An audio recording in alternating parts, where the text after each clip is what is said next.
Hello everyone and welcome back to the Ants Underground Kingdom. This will be my quick video about the 7th day of server versus server, and it's really a simple day, and it's split between two different events that alternate every week. One is the Groundhog. All it is hitting the Groundhog for points, but there's a couple tips that you'll need to remember about that. Always use your pro rally. Okay. Always put your Groundhog damage reform on your main troop. It's this one right here. Damage Delta Groundhog. This will help you out quite a bit. And always remember to use your attack and defense buffs. And then always use rallies with your pro troop only, and that will give you the best scores. It's best to find a group of 5 people so you can only use one raspberry instead of using a bunch of different raspberries over slow rallies. But if you can get a group with your alliance and group up with 5 or 6 people, you should be able to hit the Groundhog all hits with just one raspberry. So that's essentially the best way to do that, and there's no real tricks about it. Very simple. But the other event is the Warzone Expedition right here. And there are a few tips you need to know about this. Essentially the basis for everyone, especially non-fighters, that you need to know is to gather on the enemy server. I'm from server 997 and I'm here in the enemy server, but I usually fight people. However, when you're gathering on an enemy server, you're going to want to gather in the highest level tiles you can, because that gives you more points over time.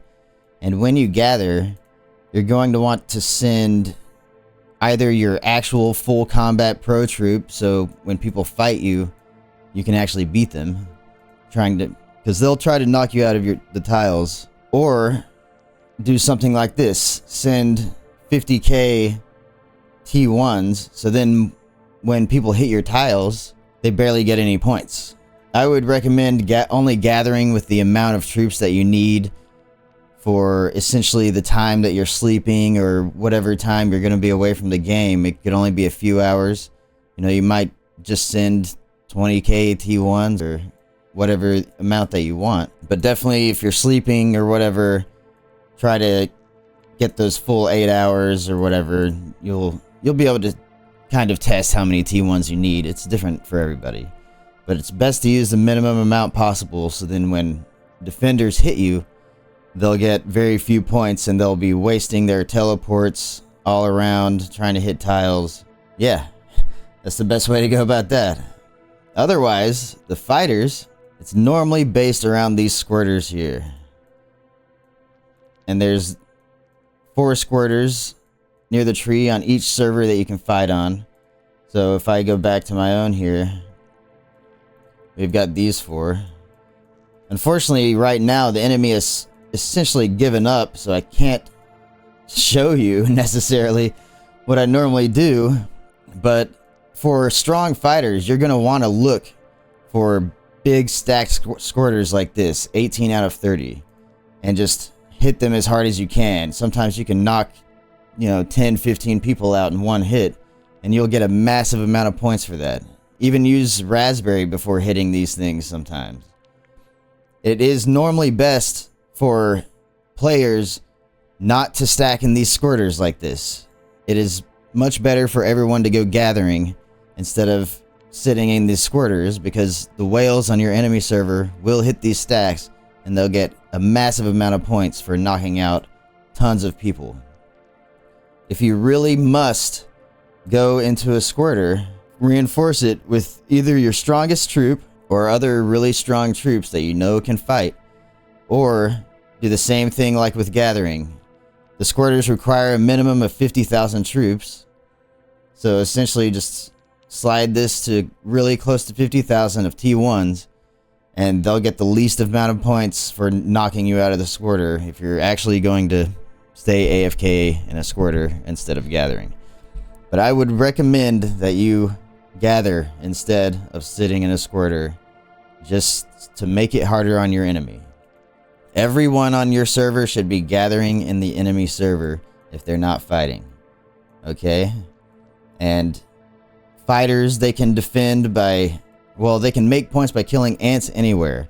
That includes hitting these squirters, hitting garrisoned hills, or hitting tiles in your own server to kind of defend against the enemy making those points. Like, I'm in the enemy server right now, and this is someone from my server gathering. Let's see, yeah. That's someone from my server gathering, but if we check on 997, we should be able to find enemy gatherers. Unless they've all been cleared. Yeah. Well, normally the enemy should be gathering. You do have to search for gatherers manually like this. Oh, and another point, I would actually recommend tile hitting everyone on your server, even if it's people from your own server, because they're just going to give the enemies points if they hit those tiles. But I can't find an actual enemy gathering on our server right now. I think they've basically given up. But you guys get the gist of it, I think. Just clear out enemy tiles on your own server. Gather on enemy servers. And if you're a fighter, use those raspberries, use your attack and defense buffs, and hit these stack squirters for the most amount of points at once. That'll be the way that you have a chance to win, essentially.